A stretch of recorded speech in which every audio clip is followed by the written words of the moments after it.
Bonjour à tous, bienvenue sur la chaîne Hélios Guidance. Je vous propose aujourd'hui le tirage général des Scorpions pour le mois de juin 2020. Pour ce faire, je vais utiliser les arcades majeures du tarot de Marseille pour en extraire une carte qui nous donnera la tonalité du mois. Ensuite, je continuerai avec le Spirit Song Tarot by Paulina Cassidy et le tarot de la bienveillance de Colette Paronret. Alors c'est parti, on y va les Scorpions pour vous pour le mois de juin 2020. Donc suivront les tirages sentimentaux. Si vous voulez en être averti, n'oubliez pas de vous abonner et de sélectionner la petite clochette des notifications. Allez, Scorpion, juin 2020. La tonalité du mois.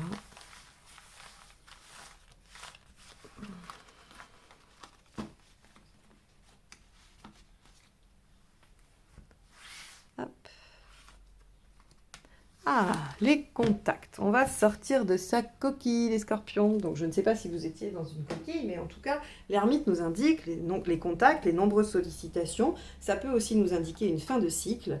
Quoi qu'il en soit, là, ça y est, on sort de la phase de réflexion et d'introspection. Donc, peut-être un intermédiaire avant la roue de fortune, qui est le passage à l'action et des choses qui avancent. Allez, on va aller voir comment ça se décline.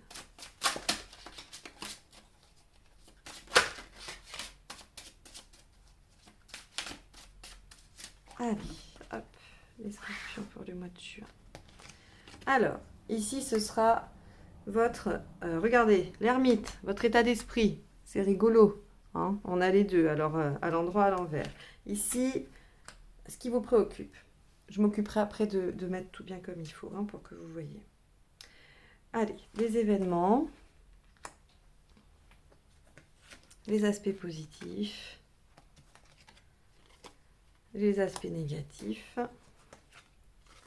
L'impact au niveau émotionnel, matériel, général par rapport à vous, où vous en êtes. Parfait, super. Et enfin, la carte qui nous dit où vous en êtes à la fin du mois.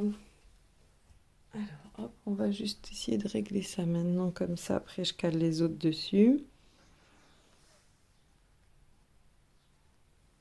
On voit tout. On est bien là. Allez-y. Hop. Allez, Scorpion, juin 2020.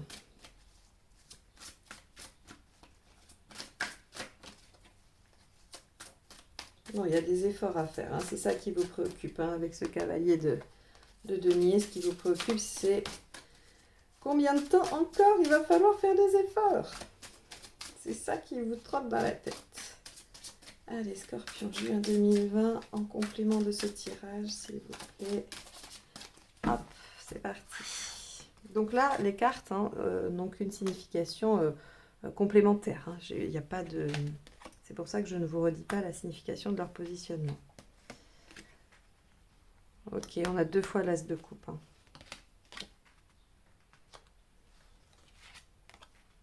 Il y a quand même un petit sentiment de solitude là, sur ce coup-là. Hein.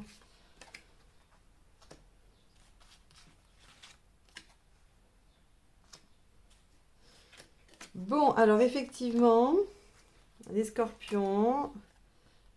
Allez, on va aller dans l'analyse du tirage. Vous allez voir. Bon. Donc, ok. L'ermite inversé. On a envie de sortir de sa coquille. C'est-à-dire que ça, c'est le mois de juin. Vous avez envie de communiquer, vous avez envie de voir des gens, vous avez envie de voir peut-être vos amis, votre famille, vous avez envie de rencontrer quelqu'un, vous avez envie de travailler avec des gens, ou diversifier votre activité. Enfin bref, avec un ermite inversé, on va être sur la sollicitation, le contact, l'échange et même la transmission hein, aussi, dans une moindre mesure. L'ermite, il a passé du temps à chercher et à comprendre. Et il a envie de transmettre, il a envie de dire ce qu'il sait, il a envie d'en faire profiter les autres. Donc, on va être dans une, on va dire, oui, dans une atmosphère comme celle-ci. Néanmoins, votre état d'esprit, c'est l'ermite. Donc, ça va vous demander un effort. Et c'est pas étonnant, parce que le cavalier de cristal, ici, le cavalier donc de denier, nous indique que c'est laborieux. Et donc, ça va vous demander quand même un effort de sortir. Et regardez, c'est quand même impressionnant, parce que le 8 de terre, qui est le 8 de denier, nous parle de sacrifice. Le 8 de denier, c'est vraiment la carte du sacrifice. Qu'est-ce que je vais devoir sacrifier pour ce que je souhaite, pour ce que je mets en place, pour ce qu'il faut faire. On est dans cette notion de vraiment... c'est pas des efforts, c'est du sacrifice, qu'on soit bien d'accord. Donc, ça nous coûte, ça vous coûte de le faire. Et vos préoccupations, c'est combien de temps encore je vais devoir faire ces efforts-là, combien de temps encore ça va me coûter d'aller vers l'extérieur sans que ce soit fluide et naturel, combien de temps je vais devoir encore bosser là-dessus. Alors, qu'on soit bien clair, ça peut toucher n'importe quelle situation. Là, je vous parle d'un point de vue général, mais ça peut vous parler de vos relations avec vos collègues, ça peut vous parler d'un projet que vous devez aller défendre à l'extérieur et pour lequel vous avez un petit peu de mal à sortir de votre coquille, ça peut parler d'une relation sentimentale dans laquelle vous avez du mal à vous exprimer, vous avez du mal à dire les choses, pour lesquelles vous êtes dans la patience, dans l'attente ou dans la retenue, le fait de ne pas dire, de ne pas faire même d'ailleurs. Ça peut vraiment parler de beaucoup de choses. Et là, avec ce 8 de bâton, ce qui vous préoccupe, c'est cette fameuse communication et ces changements. Avec un 8 de bâton, on est dans quelque chose de soudain, rapide, transformateur. Alors, qu'est-ce qui se passe? Soit vous l'attendez, hein, ça vous préoccupe, quand est-ce que ce changement va venir du fait de mes efforts? Ou alors, pourquoi cet événement, est arrivé alors que je fais tant d'efforts? On est vraiment dans ces questions-là. Qu'est-ce qui vous préoccupe? Eh bien, c'est ce changement que vous souhaitez ou que vous venez de subir, alors que vous faites les efforts qu'il faut pour. Vous ne comprenez pas. Et regardez, encore une fois, l'effet 8 de denier, c'est le même qu'ici. On est dans l'effort. On a un mois de juin, là, les scorpions, où il va encore falloir serrer la vis, où il va falloir encore faire des efforts, encore tenir bon.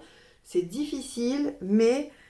et en plus, vous vous sentez seul, hein, avec un as de coupe, c'est quand même le sentiment d'abandon. Alors, c'est la solitude réelle ou ressentie. Vous pouvez très bien être entouré et vous sentir seul au milieu de ces gens-là. Et puis, vous pouvez aussi effectivement être seul, célibataire ou seul dans votre vie. Vos amis peuvent être loin. Voilà, on a ce sentiment de solitude et d'abandon. Et on a aussi cette notion de sacrifice. Alors, si j'essaye de le raccrocher à... une situation professionnelle, on pourrait dire que vous vous sentez seul dans vos attributions et que ça vous demande de sacrifier pas mal de choses pour obtenir des résultats. Si vous êtes dans une relation amoureuse ou en tout cas en lien avec quelqu'un et que vous posez la question de ce que ça peut signifier, eh bien vous avez l'impression d'être la seule ou le seul à faire les efforts, à fournir les efforts et ça ne porte pas ses fruits, hein. On est vraiment là-dedans. Alors vous avez bien conscience que vous êtes refermé, que vous êtes un petit peu... que vous avez du mal à vous exprimer, mais en même temps, vous faites tellement d'efforts et ça ne porte pas. Alors, c'est marrant parce qu'il y a plein de cartes qui sont ressorties plusieurs fois. Regardez, hein, j'ai ici encore le 8 de coupe qui est ici également. Ok ? Donc, on a quand même l'ermite qui est sorti là, le 8 de denier qui est sorti là. C'est assez étrange, hein. Enfin, étrange, en tout cas significatif pour le moins. Donc ici, dans les aspects positifs, le 8 de coupe nous indique que vous partez en quête. Et vous partez en quête de quoi? Regardez, 3 d'épée. D'une guérison par rapport à une rupture. Une rupture de contrat, une rupture de couple, une rupture, je ne sais pas, de confiance, peu importe, il y a quelque chose qui vous a blessé, qui vous a fait mal et qui est venu faire rupture dans votre vie. Peu importe le domaine. Et vous partez en quête de cette guérison. C'est pas possible pour vous. Vous souffrez, ou en tout cas ça vous a fait souffrir, et donc vous vous mettez en quête de tout ça, vous faites beaucoup d'efforts pour ça. Si vous êtes dans une situation de couple où vous souffrez, vous partez en quête de la réparation ou de la guérison de votre couple, d'accord, ou de la relation en elle-même. Vous voulez une réparation, vous voulez que les choses se remettent, hein, se réparent.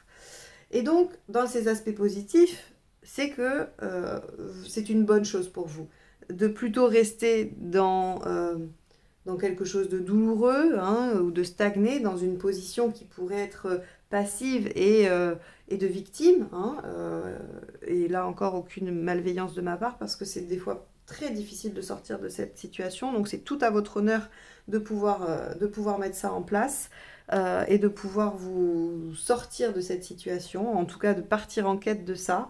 Parce que des fois c'est vraiment très difficile, la douleur est tellement présente et forte qu'on a du mal On a du mal à réagir. Donc, bravo à vous. Au niveau positif, vous partez en quête de ça, de cette guérison. Les aspects négatifs. Alors, page de cristal, c'est le valet de denier.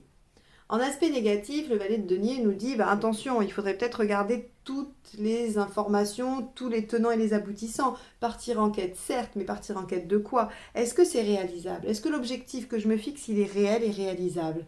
Si je veux, je sais pas, je vous dis une idée qui me vient, récupérer quelqu'un qui vous a quitté il y a 5 ans, qui est marié et heureux, c'est peut-être pas réalisable, vous voyez? Même si vous y croyez, même si ça vous fait souffrir, eh bien, la quête la plus réalisable, ce sera peut-être de guérir de cette rupture et de faire un travail de deuil. Ici, on nous dit attention aux espoirs un petit peu trop ambitieux, qui ne seraient pas réalisables. Et puis aussi, attention à la paresse. Voilà. Parce qu'effectivement, on voit que on a énormément d'efforts à fournir, on a encore un travail long et laborieux à faire, et on aurait envie de lâcher. Donc, vous allez avoir par certains aspects cette envie, cette rage d'aller vers cette guérison, et puis parfois vous allez revenir dans votre zone de confort, parce que oui, même la douleur peut parfois être une zone de confort, parce qu'elle ne nous demande pas d'effort. Ici, notamment avec ce 10 de feu aussi, ce 10 de bâton, on voit bien que on peut rester là où on est parce que finalement on a l'habitude, on le maîtrise, ça nous demande moins d'efforts et donc on peut faire un peu de paresse. Donc là, ici, dans les aspects négatifs, ce qu'on nous demande, c'est des objectifs réalisables et de ne pas se laisser aller à la procrastination ou à la paresse. Parce qu'on va être tenté. Et ça ne m'étonne pas parce que ça a l'air quand même d'être sacrément ardu, cette tâche. Ça demande énormément d'efforts.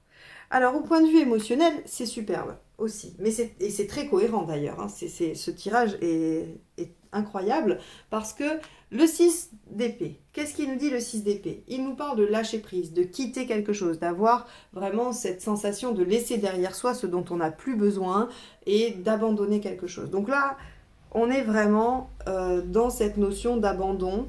Et avec le 8 d'eau, eh bien, on abandonne pour partir en quête d'autre chose. Donc on est vraiment là-dedans et ça nous confirme que c'est émotionnel. C'est-à-dire que même si ça concerne votre sphère professionnelle, c'est un métier qui vous tient à cœur, c'est un métier qui vous prend aux tripes, c'est quelque chose qui vous contacte au niveau émotionnel. On n'est pas sur une simple tâche pragmatique. Donc avec ce 6 d'épée, on est en train de laisser. Émotionnellement, on voit bien que le 6 d'épée a cette notion de passage. C'est-à-dire qu'on est entre les deux états. C'est-à-dire qu'on n'est plus tout à fait dans la situation d'avant, on n'est pas encore dans la situation d'après, on est en train d'aller de l'une à l'autre.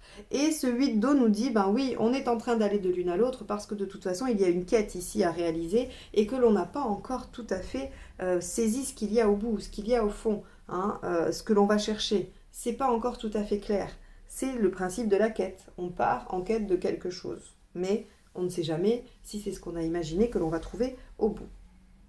Donc émotionnellement, il y a quand même de la libération.